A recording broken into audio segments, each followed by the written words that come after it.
అసలు ఈ పాట ఎక్కడి నుంచి స్టార్ట్ అయింది? ఎప్పుడు వాడినవు? అసలు నీకు గుర్తుందా ఎప్పుడు స్టార్ట్ చేసినావని? నాకు చిన్నప్పటి నుంచే వచ్చేది. నాన్న అమ్మ పాటలు బాగానే పాటలు పాడేది అన్నట్టు. అమ్మ నేర్పించిందా అమ్మ పాటలు? పాడుతుంటే వినేదాన్ని.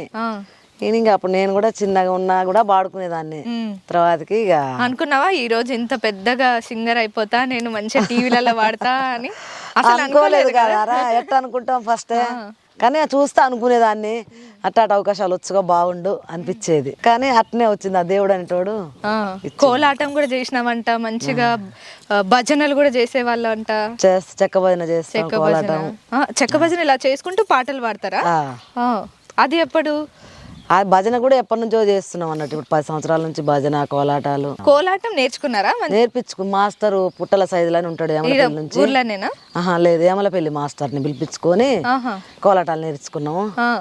ఒక 28 మందిని నేర్చుకున్నాం.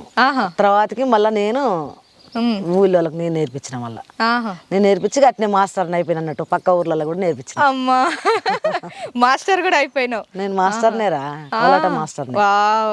అప్పుడు ఎట్లా అనిపించింది అంటే నువ్వు నేర్చుకొని ఇంకొకరు నేర్పిస్తుంటే ఎట్లుండే అప్పుడు? మంచిగా ఉంటది అన్నట్టు.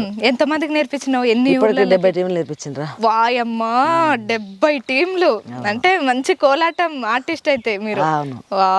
ప్రైజులు కూడా వచ్చినాయి నాకు. ప్రైజులు వచ్చినాయి? ఫస్ట్ ప్రైజులు వచ్చినాయి, 5 ప్రైజులు వచ్చినాయి.